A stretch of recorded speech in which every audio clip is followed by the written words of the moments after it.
Good Sunday morning, everybody. Meteorologist Ryan Hoke here with an update to your Hokey video blog. We're talking about coming heat, then storms, then a cool down for the work week. Looks like a pretty nice forecast for about a week stretch of time once we get through these storms on your Monday. Let's talk about the Hokey weather fact of the day first.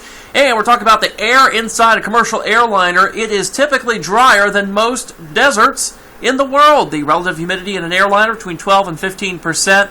It's about between 10 and 30% for most of those deserts out there. So this puts it in the very lowest category of that desert dry air. So if it feels dry on the next flight that you're on, yes, it is some very dry air inside that aircraft. Outside this morning, beautiful view from our Kentucky One Health SkyTrack camera in Jeffersonville. Clear skies led to some fog development this morning that's currently mixing out, not going to be causing a problem for the rest of the morning, as well as the Doppler radar view, which is nice and clear across our 29 counties. A development over the last few hours I've been looking at that's been a little interesting is this little arm of downpours that's pretty much snaked through parts of Illinois just south of St. Louis. Now got lightning strikes just southeast of St. Louis.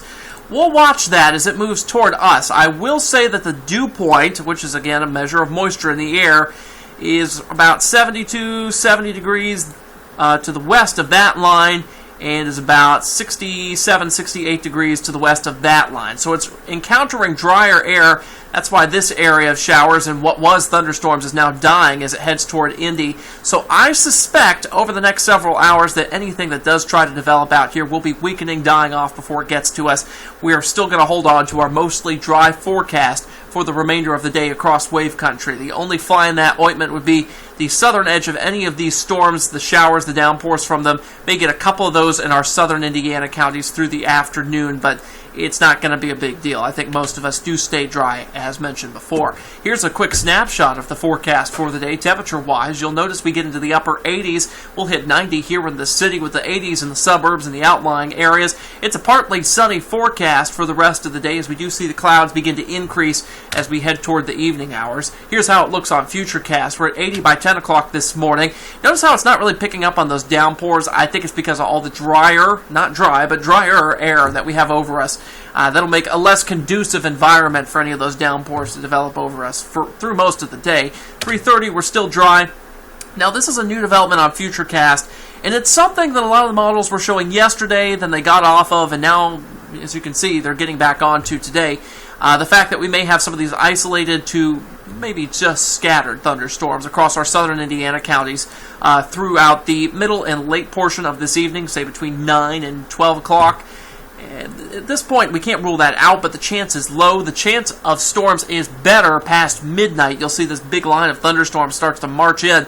This could move through these counties here as late as 3 a.m., and then through Louisville around the Monday morning commute, just depending on the speed and how fast it weakens. We're not expecting severe weather from this. That's the good news, because the timing of this has been pushed back so far that we're now outside the peak time of instability, and it's probably not going to be a big deal. Just some heavy rain, lightning, gust of wind or two through the Monday morning commute. That is about it. That's what's expected. Now, this is going to throw another fly in the ointment for the Monday afternoon forecast. We're expecting scattered thunderstorms, but these storms in the morning stay around as long as they are here on Futurecast and put out that big shield of cloud cover.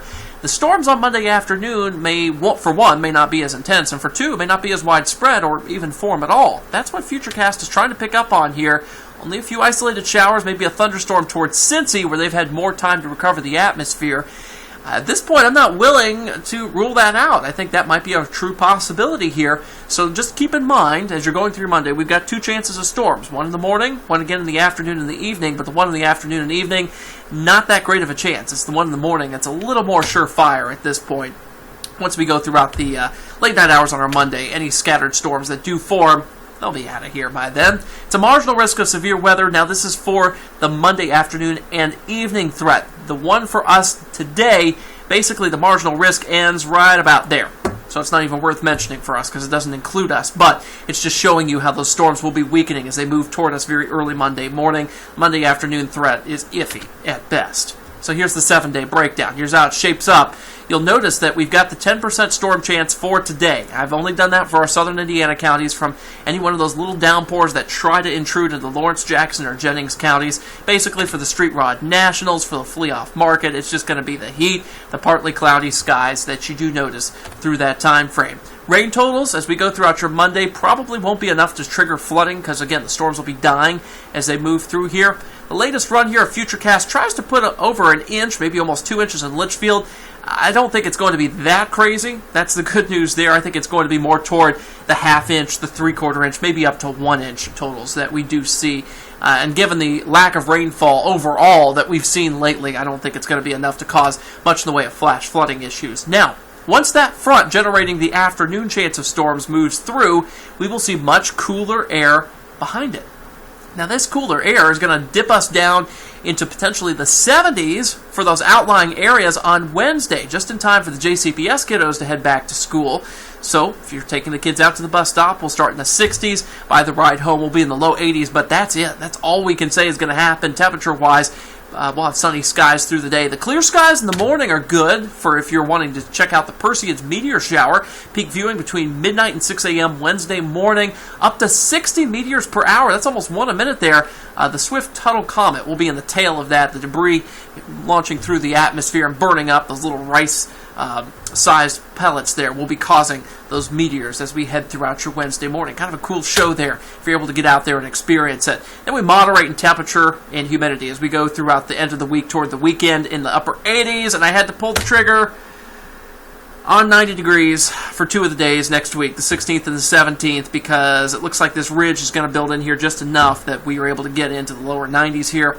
I was threatening to do it on that Tuesday as well. I don't have enough conclusive evidence to say that it's going to be 90 degrees or better then, so I've kept us in the 80s through that period. The rest of next week does look like it's going to be in the 80s because we'll have those storm chances, and those daily storm chances, especially Wednesday and Saturday, will keep those temperatures down. So we should not expect any more 90s through the period after we get through, say, Monday or Tuesday, depending on which of those days gets hotter.